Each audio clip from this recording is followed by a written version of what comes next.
Igikomangoma Speciose Bideri Mukabayojo akaba umwana w'umwami Yuhi Musinga wayoboye u Rwanda kuva mu mwaka w'1896 kugeza mu mwaka w'1931 yashyinguwe mu irimbi rya Rusororo kuwa 8 Ukuboza 2025.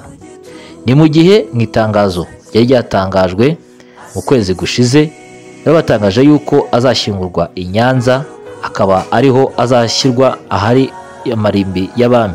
Ni umuhango wabanjirijwe n'igitambo cya misa cyo kumuherekeza no kumusezeraho bwa nyuma cyayobowe na Musenyeri Filipo Rukamba i Remera kuri Paruwasi Regina Pacis. Ndabashuhuje mwese. Ndashaka kuvuga bya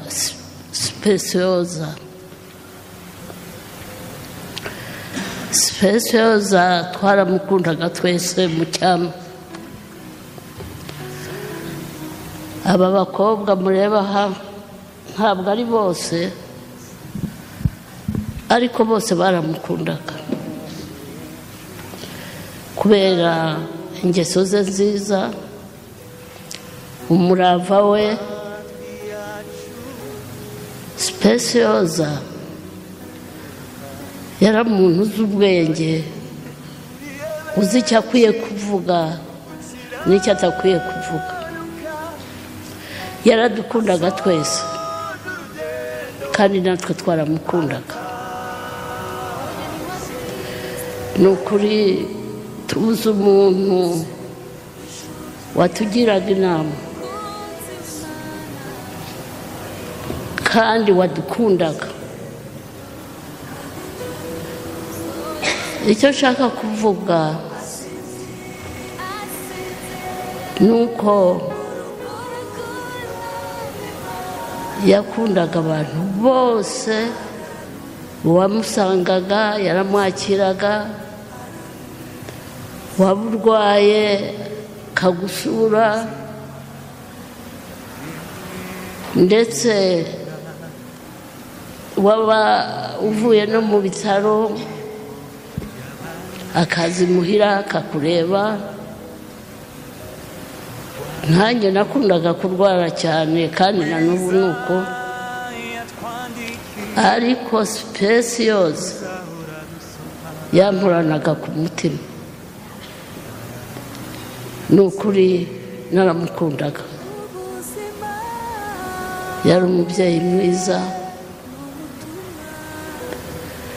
kandi yari afite umurava.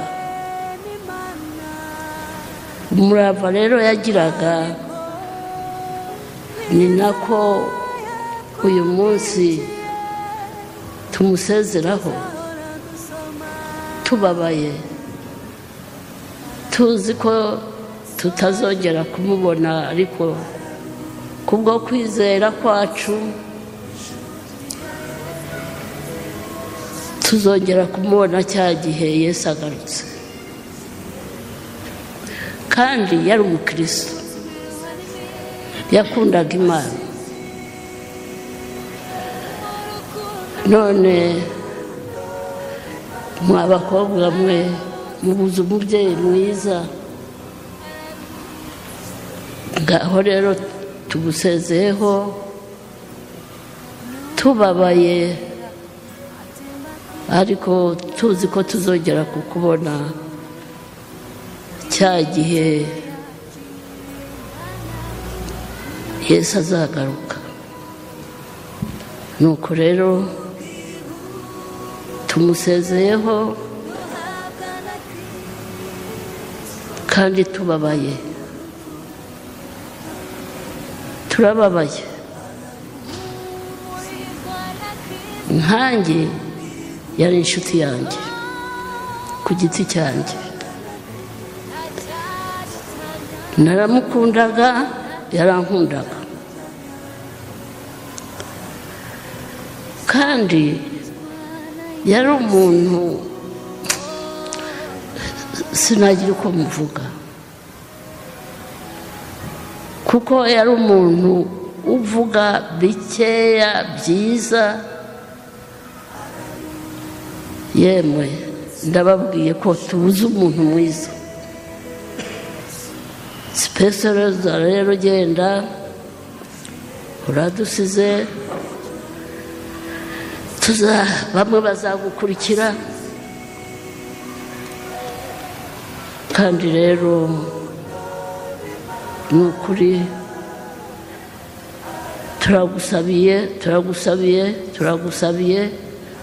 kugira ngo Imana igushyire ahantu heza hatunganye, kugira ngo tuzahure muri cya gihe wa muzuko. Ngaho rero tugusezeyeho, n'aba bakobwa wakundaga twari kumwe mu cyama, none rero tugusezeyeho ugenda amahoro. Ni ukuri dusigaye tubabaye, umuntu wese yarababaye. Ndagusaba rero ngo ubwo turi aha ngaha dusabire umuryango wawe,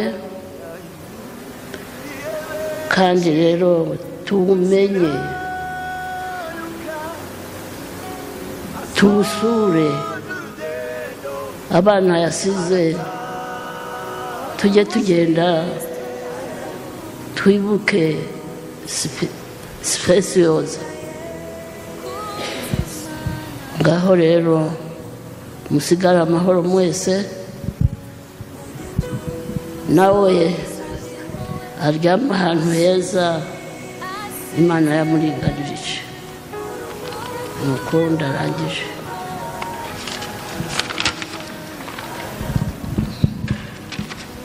Good afternoon. I'm Joy Munywa. I chair this group, and I would like to read a tribute to our mom on behalf of Ubumwe Group. We call ourselves Ubumwe Group.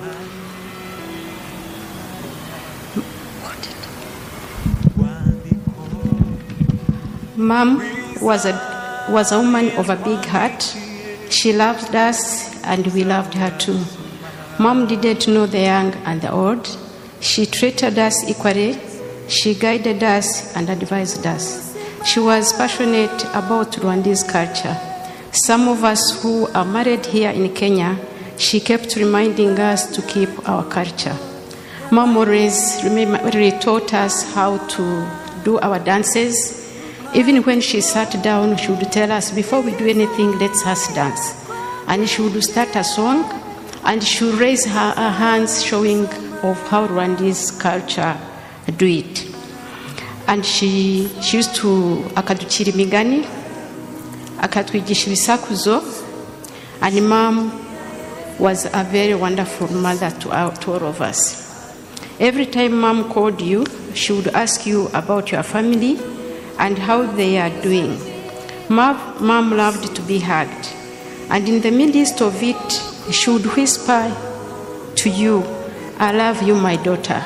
Mom would hug you and hold you tight with a very, very big smile, and we should never want to release her hands.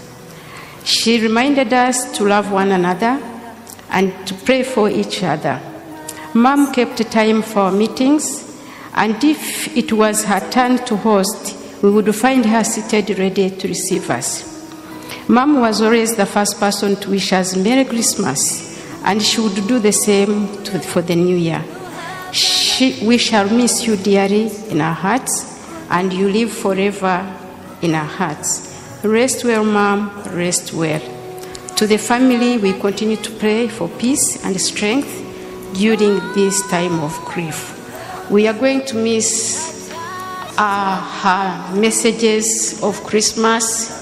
This coming Christmas, we have no one to send us Christmas messages and New Year for 2025.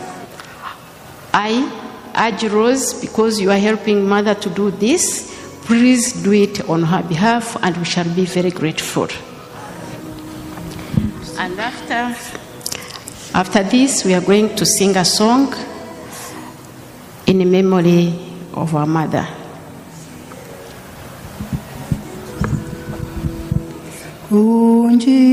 Unjimbere mani somba vyose jendumu yanejenye muri sekondo mwimukira nagumfite najerahe unjimbere beringa injira Yesu beringa injira mwamundu dubirize mwisoko y'amazi y'ubugingo unyoza umuriro n'igicu munzira ijyana mu ijuru berimamba ijinunga mu nzira ijinunga ngana mu ijuru ninjera wagombea rwa ruzi uzame gutinyuka amazi maremare y'urupfu nyambuke ngere mu ijuru zaririmba indirimbo zishimwe indirimbo zigusingiza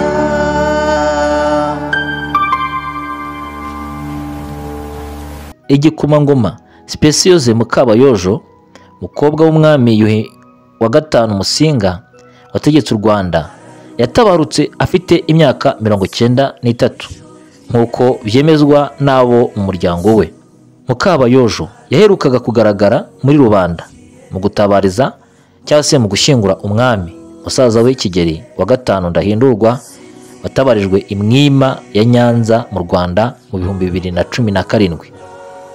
Abo mu muryango we babwiye ikinyamakuru BBC ko igikomangoma Mukabayojo yatabarutse mu ijoro ryo kuwa mbere tariki 28 kwezi kwa 10 2025 mu bitaro by'i Nairobi muri Kenya, ari naho yari atuye azize uburwayi n'izabukuru. Umuryango w'igikomangoma Speciose Mukabayojo Bideri watangaje ko azashyingurwa mu Rwanda aho kuba muri Kenya aho yatabarukiye kandi yari amaze imyaka myinshi atuye. Mu butumwa bwatanzwe n'umwe mu bana be bagize bati, mama wacu Bideri Speciose Mukabayojo azashyingurwa mu gihugu cye cy'amavuko mu Rwanda hafi y'umugabo we ariwe data Benoit Bideri na nyina nyakwigendera Agnes Mujawingoma. Itangazo ry'umuryango we rivuga ko nta gihindutse azashyingurwa tariki 29 z'ukwezi kwa 11 2025 niko bari babitangaje, ariko byaje guhindukaho kuko yashyinguwe ejo tariki 8 z'ukwezi kwa 12 2025. Umuryango wa Mukabayojo avuga ko urimo gufashwa na leta y'u Rwanda mu gutegura no gushyira mu bikorwa gahunda zijyanye n'ishyingurwa rye. Imiryango y'ibwami yo mu bihugu bitandukanye yohereje ubutumwa bw'akababaro n'ihumure ku muryango w'iki gikomangoma. Gusa abenshi bakaba barimo batekereza yuko yari gushyingurwa ahashyinguwe abami, ariko ntabwo ariko byagenze kuko bashyinguwe mu irimbi rusange rya Rusororo ahashyingurwa abandi bose. Icyifuzo cyo gushyingura uyu mubyeyi mu Rwanda cyubahirijwe nk'uko bari babyifuje cyangwa se nk'uko bari babisabye, kandi bikaba byagenze neza. Ni umuhango wabanjirijwe n'igitambo cya misa cyo kumuherekeza no kumusezeraho bwa nyuma, cyayobowe na Musenyeri Filipo Rukamba i Remera kuri Paruwasi Regina Pacis. Speciose Bideri Mukabayojo yitabye Imana tariki 28 Ukwakira 2025 agwa muri Kenya mu bitaro bya Meta i Nairobi, aho yari asanzwe yivuriza. Yari asanzwe atuye muri icyo gihugu. Mukabayojo niwe mwana w'umwami Yuhi Musinga wari usigaye. Yashyinguriwe rimwe n'umugabo we Bideri Benoit witabye Imana mu mwaka w'1996, n'umubyeyi we Mujawingoma Agnes witabye Imana mu mwaka w'1998. Ariko aba babiri bakaba bari barashyinguwe muri Kenya, ariko bakaba babazanye kugira ngo bashingure mu Rwanda. Umuryango wabo wahisemo ko uko ari batatu bashyingurwa mu Rwanda, ndetse bashingurwa ahantu hamwe. Imana ibakire. Turabashimiye mwebwe mukunda muganakurikira ibiganiro bya Analysis TV. Nyagasani Imana yacu ikomeze kubarinda no kubakomeza. Turabakunde cyane. Yesu abashyigikire kandi akomeze uyu muryango, abakomeze cyane. Turabakunda cyane. Shalom, shalom.